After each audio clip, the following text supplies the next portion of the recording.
누가복음 4장 22절에서 32절 말씀이 권세가 있음이로라 이 제목입니다.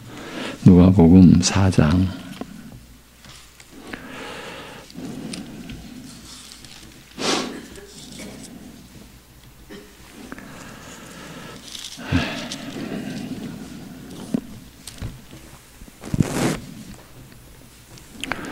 누가복음 4장 22절에서 32절 우리 같이 저와 함께 처음부터 합독하시겠습니다. 다 같이 그들이 다 그를 증언하고 그 입으로 나오는 바 은혜로운 말을 놀랍게 여겨 이르되 이 사람이 요셉의 아들이 아니냐. 예수께서 그들에게 이르시되 너희가 반드시 의사야 너 자신을 고치라 하는 속담을 인용하여 내게 말하기를 우리가 들은 바 가버나움에서 행한 일을 내 고향 여기서도 행하라 하리라. 또 이르시되 내가 진실로 너희에게 이르노니 선지자가 고향에서는 환영을 받는 자가 없느니라.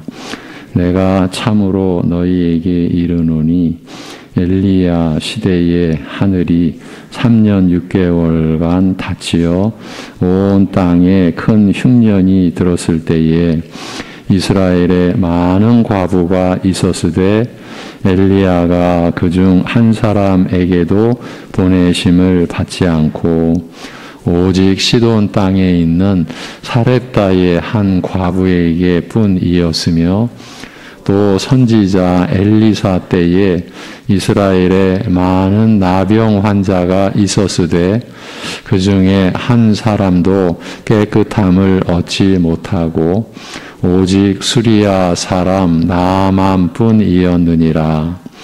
회당에 있는 자들이 이것을 듣고 다 크게 화가 나서 일어나 동네 밖으로 쫓아내어 그 동네가 건설된 산 낭떠러지까지 끌고 가서 밀쳐 떨어뜨리고자 하되 예수께서 그들 가운데로 지나서 가시니라.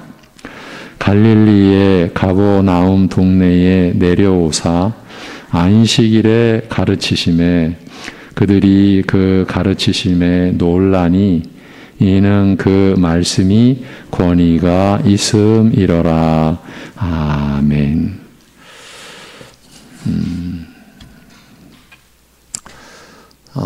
누가복음의 그 전 과정 24장까지를 마치고서 몇 곳만 돌아보려고 지난주부터 시도를 했습니다. 예수님께서 이 땅에 계시는 동안 말씀하시고 천국을 전파하시고 많은 일을 행하셨습니다. 그 예수님의 그 행적과 사역에 대한 성경이 증거하는 가르치는 그대로의 깨달음을 우리가 우리의 믿음의 내용으로 취할 수 있을 때 서신서나 또는 구약의 말씀을 다 포괄해서 하나님의 말씀에 대한 잘못된 방향으로 우리가 흘러가지 않을 수가 있고 우리의 신앙이 하나님께서 우리에게 주신 믿음의 참된 내용을 갖추어 가게 됩니다. 이런 면에서 볼 때 제가 지난 시간 돌아본 것 예수님께서 이 땅에 행하신 여러 가지 이적들, 행위들, 표적들 근데 오늘날 너무 쉽게 예수님이 그렇게 하셨으니까 우리도 그렇게 해야지.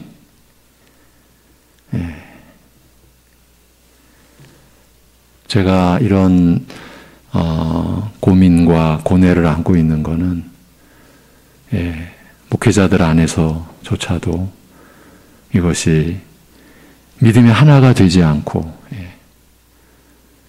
제가 이제 우리 교단 선교회를 섬기면서 우리 선교사님들과 이러한 말씀을 나누면서 깊은 참 우리 현실에 대한 인식이 일깨워졌어요. 지금 우리가 이렇게 교회의 현실이 연약한 것은 말씀의 연약함 때문이구나. 물론 제 자신도 그 속에 당연히 포함되고요. 우리 교회도 포함되고요. 그래서 지난 전 시간 누가복음 8장이었죠. 지금 감추온 것이 다 드러나게 되리라. 감추인 영광이 드러나게 되리라. 예수님의 행적은 사실은 드러내시면서도 감추시는 것이었어요. 그리고 그 드러내시고자 하시는 것이 예수님의 십자가 위에서 그것이 다 드러나게 되고, 그러나 그것도 또 완전히 드러나는 게 아니라 예수님이 다시 한번 오실 때에 이제 그야말로 궁극적 종말이죠. 예수님의 재림 때에 그 모든 것이 확연히 드러나게 되는데, 이러한 말씀에 대한 참 안타깝지만은 깊은 오해가 우리의 신앙의 저변에 깔려 있는 것을 조금이나마 우리가 해치고 극복해가고, 그러한 일환으로 오늘도 말씀을 봅니다. 전체를 다 돌아볼 수가 없는데 제가 여러분과 이 말씀을 나누면서 이면에서 우리가 지금 여전히 연약하구나, 위험하기까지 하구나, 그런 부분 몇 곳만 제가 지금 짚어보고 있는데 오늘 두 번째 시간입니다. 예수님께서 성령의 권능으로 여러 회당에서 가르치실 때 모든 사람들이 예수님을 칭송하였습니다. 특히 예수님이 자라나신 고향 나사렛의 회당에서 선지자 이사야의 예언을 읽으시고 모든 회중이 주시하는 가운데 하나님께서 이스라엘에 약속하신 이 복된 일, 가난한 자에게 복음이 전파되며, 심령이 가난한 자, 영혼이 가난한 자에게 복음이 전파되며 갇힌 자, 사로잡힌 자, 죄와 사망과 사단의 권세에 갇힌 자, 사로잡힌 자가 노임받으며 영적 무지에서 밝음을 얻는 은혜의 해가 이제 너희에게 임하였다고 선언하셨습니다.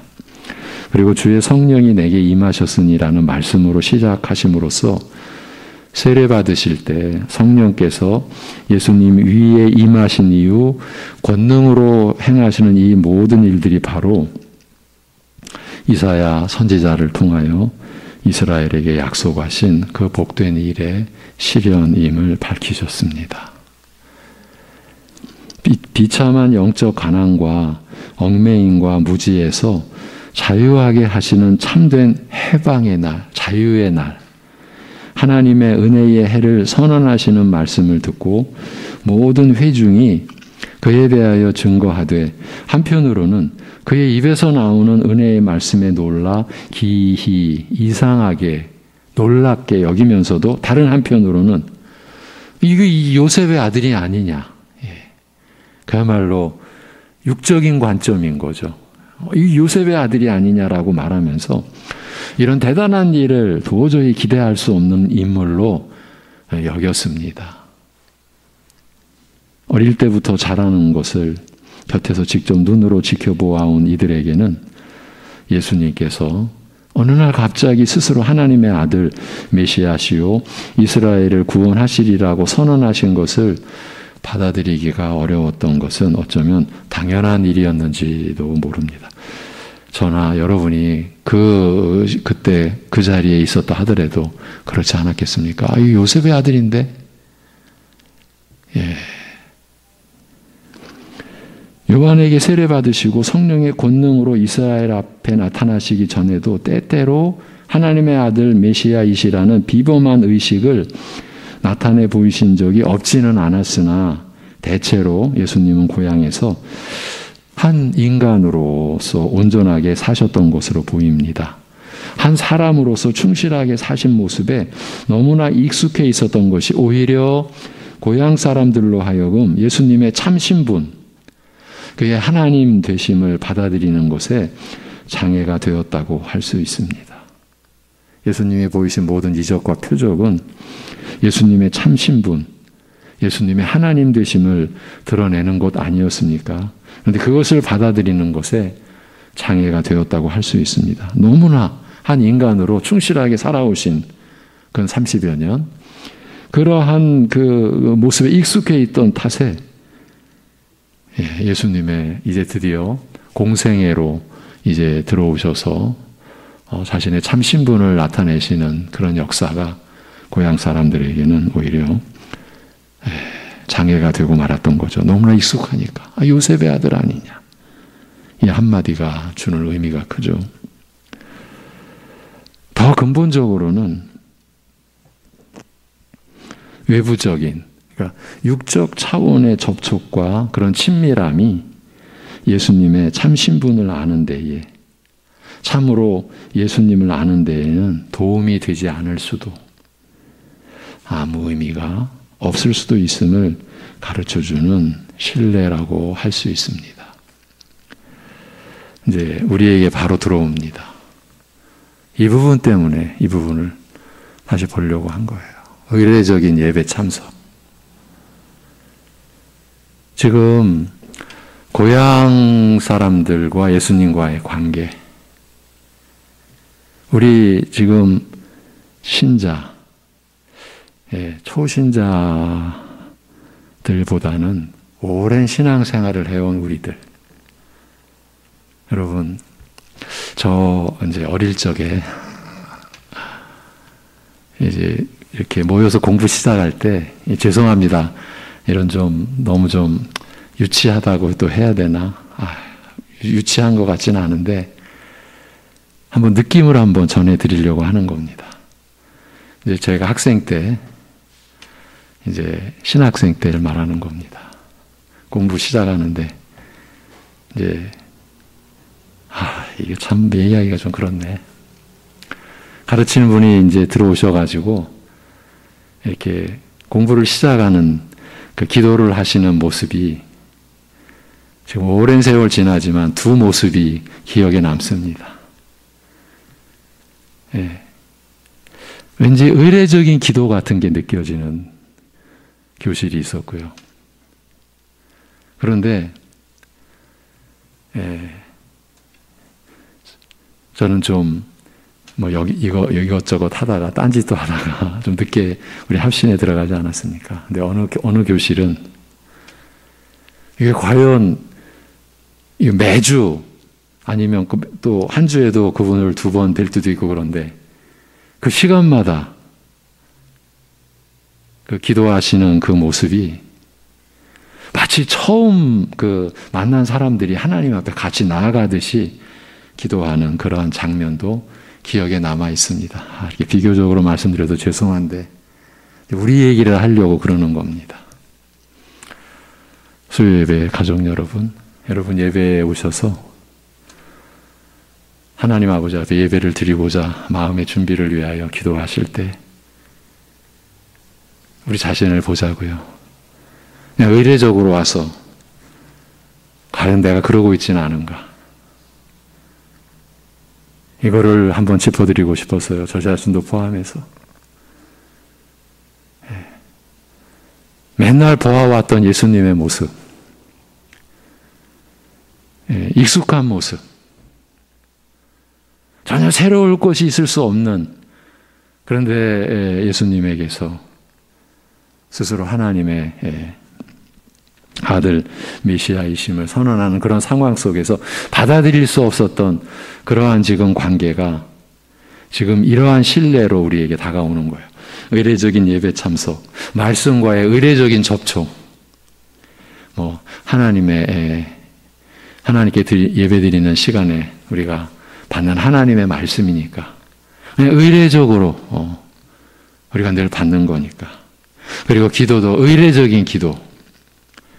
과연 이것이 참된 믿음에 이르는 것에 과연 유익할까? 만약에 의례적인 예배 참석, 말씀과의 의례적인 접촉, 의례적인 기도라면 참된 믿음에 이르는 것에 전혀 도움이 되지 않는다는 것을 우리 역시 자주 경험하고 있는 것입니다. 예. 사실 우리가 하나님 아버지 앞에 기도하는 거는 형식일 수가 없잖아요. 하루에 우리가 3번 식사할 때, 3번 식사 기도할 때 하는 그 기도도 만약에 의례적인 기도라면 사실은 우리는 지금 뭔가 하나님 앞에서의 우리의 자세가 흐트러져 있는 것, 그렇게 봐야 되지 않을까요? 하나님 아버지 앞에서 의례적으로 우리가 뭐 맨날 하는 기도인데 뭐 하루에도 몇 번 하는 식기도인데 뭐 과연 우리가 그럴 수 있을까? 우리가 늘 드려오는 예배라고 해서 우리가 참 의례적으로 예배 참석하고 과연 그럴 수 있을까? 이 점을 제가 돌아보고자 한 것이에요. 예수님에게 성령이 임하신 사실의 의미를 선지자의 예언을 통하여 밝히사 그가 하나님의 구원을 이스라엘에게 베푸시는 메시아이심을 선언하였음에도 불구하고 그를 가장 가까이, 이 부분에 그를 가장 가까이 친밀하게 알아온 고향 사람들이 이는 요셉의 아들이 아니냐, 우리가 그에게 무엇을 기대할 수 있겠느냐라는 불신앙의 태도를 보이자 이들의 마음 깊은 곳에 있는 생각을, 그들의 영적 성품과 기질을 꿰뚫어 보시고 다음과 같이 말씀하셨습니다. 참으로 너희가 나에게 의원아 내 자신을 먼저 치료해 보라는 속담을 말할 것이라. 즉 내 행동을 통하여 내 자신을 증명해 보라는 뜻으로 우리가 들은 소문대로 가버나움에서 행하였다는 그 모든 일들을 여기 고향에서도 실제로 행하여 우리에게 내 자신을 증명해 보라 할 것이라는 말씀이었습니다. 그를 가장 가까이 지켜보아온 고향 사람들에게서 가장 완강한 불신앙을 확인하신 예수님께서는 이어 말씀하시기를 선지자가 그 고향에서 영접받는 일이 없다고 하셨습니다. 누구보다 가장 가까운 사람들, 그와 가장 직접적으로 접촉하며 친밀하였던 사람들, 그와 함께 있었던 사람들, 그를 가장 잘 알고 영접하기를 기대할 만한 사람들에게서 환영받은 선지자가 없다고 예수님께서 말씀하신 것입니다. 하나님께서 그 백성에게 전하시는 말씀, 그 말씀과 가장 직접적으로 관계되며 그 말씀이 바로 그들에게 주어진 사람들이 실제로는 가장 하나님의 말씀에, 그의 책망이나 복된 약속에 완강하게 대적하였음을 기억하고 하신 말씀이었습니다. 말하자면 예수님께서는 지금 고향 사람들의 반응에서 단순히 소수 고향 유대인들의 심령의 상태를 보신 것이 아니라, 여러분 그 정도의 지금 이 얘기가 아니에요. 이 복된 약속이 허락된 본래의 대상, 나라의 본 자손들인 이스라엘의 깊은 불신앙을 보신 것이에요. 고향 사람들에게 환영받은 선지자가 없다. 우리가 그냥 어떤 때는 농담식으로라도 이 말을 인용하는 것을 들은 적도 있는 것 같은데, 지금 예수님께서 이 말씀은 그런 차원 정도가 아니었습니다. 이스라엘의 깊은 불신앙, 나라의 본 자손들인 이 복된 약속이 허락된 본래의 대상 아니었습니까? 아브라함을 부르셔서 그 후예들에게 주신 그야말로 나라의 본 자손들이라고 할 수 있는 이스라엘의 깊은 불신앙을 본 거예요. 고향에서 배척당하는 그 신뢰 상황을 놓고서 예수님은 그 부분을 일깨워 주신 거예요. 하나님께서 그 백성에게 전하시는 말씀, 그 말씀과 가장 직접적으로 관계되고 그 말씀이 바로 그들에게 주어진 사람들이 실제로는 가장 하나님의 말씀에, 그의 책망이나 복된 약속에 완강하게 대적하였음을 지금 들춰내고 있는 거란 말이죠. 오늘 우리가 세상 사람들하고는 하나님의 말씀에 대한 그 친밀함과 그 관계에는 비교가 안 됩니다. 그렇다면 오늘 우리는 말씀에 어떤 모습을 보이고 있습니까?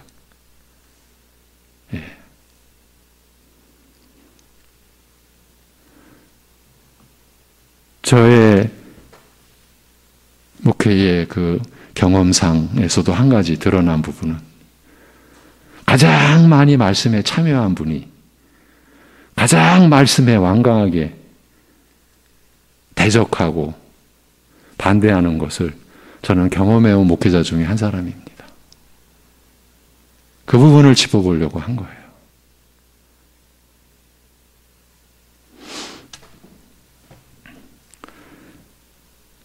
내가 진실로 너희에게 말하노니 선지자 엘리야 때에 3년 반 동안 하늘이 닫혀 큰 기근이 온 땅에 임하였을 때 이스라엘 안에 수많은 과부들이 있었지만 하나님의 사람 엘리야는 그들 중 어느 누구에게도 보내심을 받지 않고 오직 사렙다의 과부, 그것도 저주받은 가나안 족속인 시돈인 과부에게 보내심을 받았다고 하셨습니다. 하나님께서 선지자를 당시 이스라엘의 믿음을 무자비하게 파괴하던 이세벨의 고향 땅, 아합 왕의 아내 아닙니까? 북이스라엘의 가장 잔혹했던 그리고 가장 극렬한 우상 숭배자 아합 왕 시대의 아내 이세벨, 그의 고향 땅 시돈으로 보내요. 원수 나라의 과부를 기근해서 구원하게 하신 일을 일깨우신 것입니다. 또한 선지자 엘리사 시대에 이스라엘에 수많은 나병 환자들이 있었을 때 그들 중 아무도 깨끗함을 얻지 못한 반면 이스라엘의 대적인 아람의 장군 나아만은 선지자를 통하여 깨끗함을 얻었음을 상기시켰습니다. 엘리야와 엘리사 시대는 이스라엘이 하나님을 버리고 이방 우상 바알과 아세라를 섬겨, 바알과 아세라는 남신과 여신 이런 관계죠. 그래서 풍요를 상징하는 거예요. 세상 사람들의 신은 풍요예요. 궁극적으로는 다 태양신과 관련되고, 왜? 만물을 열매 맺게 하는 그 인간의 지혜로서 이건 태양은 신이다. 다 바알과 아세라는 그 태양신과 그 근원을 같이 하는 풍요의 신 바알과 아세라, 남신 여신, 그 바알과 아세라를 섬겨 그 영적 타락이 극에 달하였던 때였습니다. 하나님께서는 대도한 이스라엘을 심판하시되 엘리야 때는 3년 반 동안 비를 주지 않음으로써, 여러분 우리 한반도에 3년 반 비가 내리지 않는다고 생각해 보십시오. 이건 그야말로 죽음의 땅이 되고 마는지요. 그래서 기근으로 이스라엘을 괴롭게 하셨으며 엘리사 때는 인접한 아람 왕국을 강성하게 하사 이스라엘을 침략하여 무자비하게 짓밟게 하셨습니다. 이스라엘이 불신앙과 범죄로 인해 혹독한 심판을 받는 그 순간에 하나님의 은혜는 기근으로 인한 배고픔을 채우시는 그 배부름의 은혜는 저주받은 백성 시돈인 과부에게 임하였으며, 또한 이스라엘을 유린하는 아람의 장군 나아만에게 그 더러움, 그 영적 더러움에서 정결케 하시는 은혜가 임하였던 것입니다. 그 당시 나병은 우리의 영적 불결함, 영적 더러움을 상징하는 질고 질환이었지 않습니까? 그 더러움에서 정결케 하시는 은혜가 임하였던 것입니다. 이러한 이스라엘의 역사는 이스라엘이 하나님을 버리고 그의 은혜 안에 살기를 거부할 때, 참 여러분 참 대단하죠. 이스라엘이 하나님의 은혜 안에 살기를 거부한 거예요. 거부하는 거예요. 끊임없이 하나님을 버리고 그의 은혜 안에 사는 것을 거부하는 거예요. 이것이 그 나라의 본 자손들 이스라엘의 역사예요. 이건 지울 수 없는 역사잖아요. 성경에 기록되어 있는 실제의 역사 아닙니까? 그러했을 때 하나님의 은혜는 본래는 이 은혜의 약속과는 상관없는 이방인들, 이 은혜에서 제외되어 저주받은 시돈인이나 이스라엘을 짓밟는 대적 아람 사람에게도 임할 수 있음을 보인 역사적 교훈이었습니다. 예수님께서는 지금 그의 고향 사람들이 보인 태도에서 옛 이스라엘로부터 이어져 온 뿌리 깊은 불신앙을 보신 고로 염려하며 안타까워하시며 일깨우시고 경고하신 것입니다. 이제 너희가 불신앙을 버리지 않으면 너희 조상들이 겪었던 그 비참한 불행, 곧 이스라엘은 하나님의 혹독한 심판을 당하는 반면 본래 너희에게 약속되었던 복된 은혜는 이방인들에게로 넘어가는 불행한 역사를 되풀이하게 되리라고 경고하신 것입니다. 여러분, 지금 이스라엘의 그 영적인 그 상황은 참 이해 불가할 정도입니다. 지금 이스라엘은요, 남자끼리 부부가 돼가지고요, 대리모를 세워가지고 자녀들을 키웁니다. 이게 합법적입니다. 어느 나라에서? 이스라엘에서. 지금 하나님의 말씀이 어디에 가 있는 겁니까? 그런데도 저들은 율법을 스스로 이룸으로써 하나님 앞에서 의롭다 함을 받았고 앞으로도 받을 거고, 이게 너무 지금 2023년대에 와서 그렇게 됐습니다.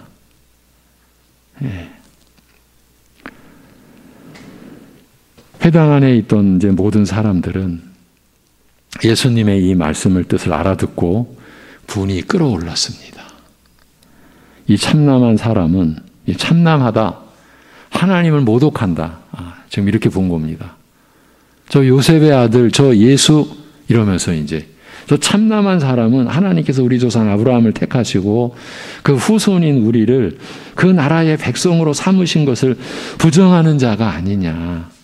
하나님의 은혜의 역사를 부정하는 자가 아니냐.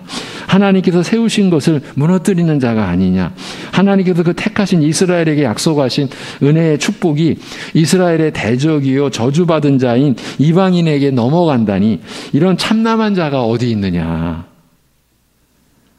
그러나 이들은 육적 혈통이 진정한 이스라엘이 되게 하지 못한다는 사실을 알지 못하였습니다. 그 육적 할례, 오늘 새벽 예배 때도 언급을 한 것으로 아는데, 여러분, 육적 할례가 그것이 정답이 아니었습니다. 육적 할례는 그것 역시 표적이었습니다. 가리키는 것이었습니다. 마음의 할례, 영적 할례. 여러분, 지금 제가 이런 말씀을 나누는 것은 우리가 의례적으로 예배에 참석한다고 해서 내가 하나님 나라 백성이지. 지금 이런 의식을 또 한 번 일깨워 드리고자 하는 거예요. 지난주에도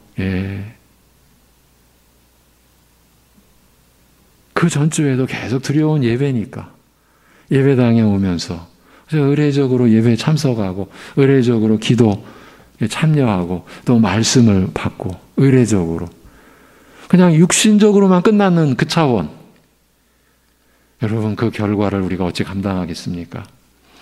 육적 혈통이요. 지금 이스라엘에게 있어서 육적 할례는 하나님 백성인 표였어요.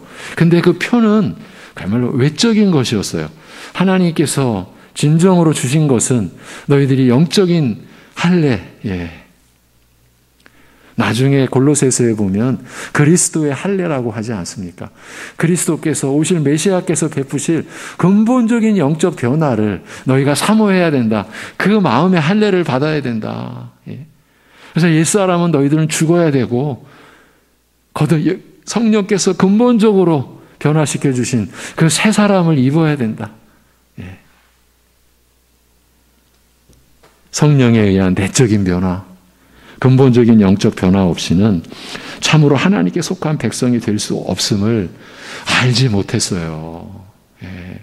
그래서 제가 오늘 새벽에 좀 강조를 했었던 것으로 기억이 나는데, 오늘날 무슨 내가 성령 받은 표가 뭐가 있어, 외적으로 나타나는 거, 여러분, 그건 큰일 나는 겁니다. 근데 오늘날 있잖아요, 교회들 안에. 무슨 은사 받아야지, 그거 받으면은 성령 세례 받은 거야. 여러분, 그거는 제가 이래서 지금 복음서를 다시 한번 보는 거예요. 지금 사도들도 자신들의 신앙과 그 가르치는 교리의 뿌리가 복음서에 있는 거죠. 예수님의 가르침, 예수님의 말씀, 예수님의 행적을 뿌리로 해가지고 저들이 서신서를 기록한 거예요. 이게 둘이 아니라 다 하나예요. 그런데 오늘날 자기가 받은 어떤 은혜의 표를 외적인 것으로 분별을 못하고 우리 목회자들서부터도 그걸로 성도들을 현혹시키고 그냥 그런 성령 체험을 하면 교회 안 떠나 이런 무지막지한 말을 해대고 그래서 제가 교육장 교육할 때 성령 집회 얘기를 그냥 지나가는 투로 했는데 구역장님들 목사님 지금도 계속해요. 유튜브나 많은 걸 보면 계속 나오고 여러분 그게 그 이면에는요 어떤 의도가 있느냐 하면요 그렇게 해서 그런 성령 집회에서 그런 은사 체험을 하면 그러면 교회 안 떠나. 저는 이 시대의 이 흐름 속에서 살고자 하는 겁니다. 여러분을 제가 살린다라고 하는 말은 무서운 말이죠. 우리 함께 여러분과 제가 살고자 이런 말씀을 드리는 거예요. 그들은 심령 깊은 곳에서 하나님을 불신하고 하나님을 거스르며 대적하며 미워하는 자임을 결코 심령 차원에서는 하나님께 속한 자가 아님을 스스로 의식하지 못한 것이에요.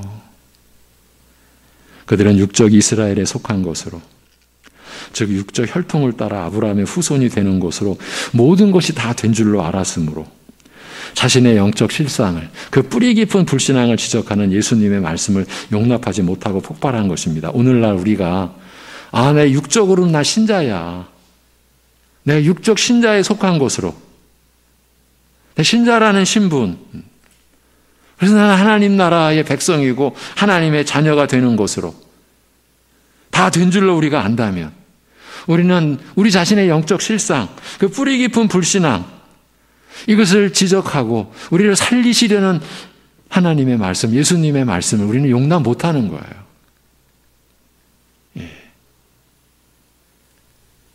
그래서 저들은 분이 들끓어서 일제히 일어나 예수님을 성 밖으로 끌고 나가 그 도시가 세워진 언덕 벼랑으로 데려가서 밀어 떨어뜨려 죽이고자 하였습니다. 벼랑 끝에까지 끌려가신 예수님께서는 그러나 그를 죽이려는 성난 군중들 한가운데를 지나쳐 그의 길을 예수님이 가실 길을 가셨습니다. 아직 때가 차지 않았기 때문이죠. 왜 성난 군중들은 예수님을 죽이려고 벼랑 끝에까지 끌고 왔음에도 불구하고 예수님께서 그들 한가운데를 지나가시는 것을 보고만 있었는가? 그 이유를 짐작해 하는 말씀이 이어 나옵니다. 예수님께서 갈릴리의 가버나움에 가셔서 안식일에 가르치시니 무리들이 그 교훈에 놀라니 이는 그의 말씀이 권세가 있었음이로라. 우리 인간과 조금도 다르지 않는 예수님에게는 그러나 어느 인간에게서도 찾아볼 수 없는 권위가 어떤 권위가 이상한 권위가 인간 이상의 권위가 있어서 아무도 감히 범접할 수가 없었던 것입니다. 그저 말씀으로 가르치시나 그의 말씀에는 이상한 권위가 동일한 하나님의 말씀을 가르치는 서기관들이나 바리새인들에게서는 느낄 수 없었던 이상한 권위가 있었습니다. 사람이 하나님의 말씀을 전하는 것과는 다른 하나님께서 친히 자신의 말씀을 하시는 신비한 권세가 기이한 권위가 있었습니다. 한편으로는 이 권세를 깨닫고 받아들이지 못하여 분노하면서도 다른 한편으로는 도저히 그 권세를 부인할 수가 없었던 것입니다. 예수님의 말씀에서 느껴지는 이 권세에 압도당한 나머지 무리들은 그들 가운데로 태연히 걸어 나가시는 예수님을 지켜보고만 있었던 것입니다. 여러분, 우리가 오늘날 주일 예배에서부터 또 여기 새벽 예배에 참여하신 분들 새벽 예배, 수요 예배, 구역 예배, 이런 교회가 참으로 섬기는 이런 모든 예배에 우리가 어떤 중심으로 참여하는지. 그래서 내가 육적으로 내가 교회에 속했으니까 어쩌면 그러다가 보면 그저 육적 혈통으로 하나님 나라의 본 자손이 된 것으로 알고 있음으로 인해서 자신들의 영적 실상을 일깨우는 선지자들을 죽이기까지 하고 내쫓고, 어쩌면 우리도 그런 모습일 수 있다라는 것을 돌아보고자 한 것이에요. 여러분 스스로도 느끼는 바가 있지 않습니까? 수십 년 같이 신앙생활을 했는데 하나도 변화되지 않는 모습, 내 안에도 물론 있고요. 서로 안에서 그러한 모습을 우리가 볼 때에 그러면 우리 안에 계신 성령님의 역사는 우리가 어떻게 해야 됩니까? 어떻게 우리가 보아야만 하는 겁니까? 이런 심각한 측면을 한번 짚어보고자 했습니다. 말씀 앞에서, 말씀의 권위와 권세 앞에서 과연 우리가 나를 영원히 살리는 하나님의 말씀이라는 그 말씀의 권위를 우리가 얼마나 인정하고 있는가. 그렇지 않고 이 말씀 말만큼 알았지. 저는 우리 성도님들에게서 이런 의식이 있을까 진로 두렵습니다.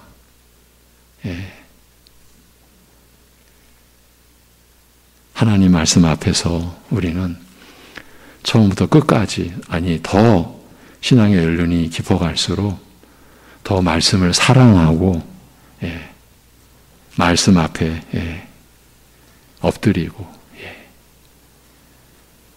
일전에 우리에게 신앙의 본을 가르치고 보여준 그 교수님을 찾아뵀을 때 그 가운데 모였던 인천에 있는 동기 목사에게서 들은 이야기. 저는 직접 뵌 적은 없어요. 그런데 그 몇십 년 전에도 그 선배님에 대한 이야기는 들어왔었어요. 바로 그 선배 목사님 은퇴한 그 교회를 섬기는 여러 목사 중에 한 사람인데 그 선배님 이야기를 들려주시는 거예요. 은퇴하고 나신 가운데서도 매일 하나님의 말씀 앞에서 그 말씀을 사랑하고 그 말씀을 사모하고 목사님과 사모님이 같이 그 말씀으로 하루를 열고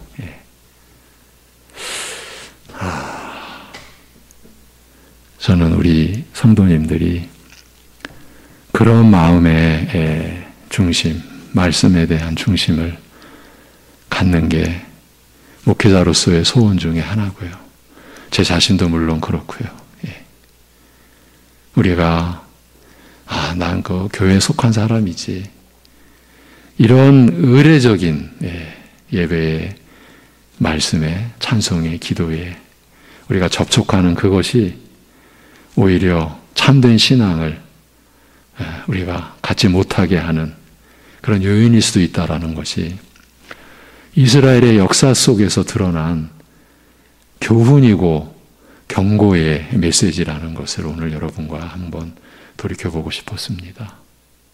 여러분, 우리 한 끼의 식사 앞에서 드리는 기도도요, 날이 갈수록 저는 달라져야 한다고 봅니다. 시간과 상관없이 우리의 마음의 기도여야 합니다. 생명의 양식에 대한 감사, 그것을 베풀어 주시는 하나님께 대한 진정한 감사, 영원한 양식, 영원한 생명을 주시는 하나님의 능력을 표상해 주는 그 일용할 양식 앞에서 우리의 감사는 날로 새로워져야 되는 것. 육신이 연약해질수록 더 그 감사는 깊어져야 되지 않을까. 예배도 그래야 되지 않을까. 기도합니다. 하나님 아버지, 하나님 앞에서조차도 우리의 본분을 너무나 가볍게 놓쳐버리곤 하는 우리의 이 연약함을 긍휼히 여기시사 오늘 또 예수님의 행적과 말씀을 통해서 우리 자신을 일깨워 주심을 감사합니다. 영원히 죄인이었던 우리가 처음부터 끝까지 영혼까지 오직 그리스도 안에서만이 우리가 하나님 앞에 나아가고 하나님의 영생의 복락을 베풀어 주시는 그 은혜를 우리가 입으며 사는 것이기에 우리의 육신의 삶 어떤 부분에서도 내 것이 없고 또 내 것으로 이룰 것이 없고 전적으로 하나님께 의존하고 하나님께 모든 것을 내어 맡기며 살아갈 수 있는, 그래서 우리가 예배에 모일수록 더 그 예배의 권위, 예배의 영광됨에 우리가 감사함으로 참으로 하나님을 경외함으로 엎드려 심령의 엎드림을 가지고 감사하고 고백하고, 그래서 우리가 드리는 기도도 결코 의례적인 습관적인 형식적인 기도가 아니라 한마디의 고백 속에 하나님을 향한 우리의 마음에 우러난 고백이 일어나게 하옵시고, 주시는 말씀 안에서 우리를 향하신 하나님의 뜻을 너무나 간절하게 구하고 받은 그것으로 끝나는 것이 아니라 성령님의 역사로 우리가 받은 말씀을 따를 수 있는, 순종할 수 있는 은혜, 그리고 그 은혜를 따르고자 하는 자원함의 심령이 일어나기를 간절히 구하고, 그래서 우리의 생애를 통해 썩어질 육신의 우리의 뜻이 이루어지는 것이 아니라 영원히 썩지 아니할 하나님의 뜻이 이루어지기를 소망하는 신자로서의 본분에 이르는 우리의 신앙과 우리의 생애가 되도록 역사하여 주시옵소서. 사랑하는 우리 가족들 가운데 너무나 어려운 심각한 상황 속에 있는 우리 지체 가족들, 하나님께서 오늘도 눈동자같이 살펴주옵시고 육신의 호흡뿐만 아니라 영원한 생명의 그 생명의 본질된 능력을 풍성히 내려주셔서 주님의 함께하심에 대한 믿음의 의식으로 인하여서 위로와 평강 속에서 그 어려움을 감당할 수 있게 인도하여 주시옵소서. 이 모든 것을 주님께 의탁하오며 예수님의 이름으로 기도하옵나이다. 아멘.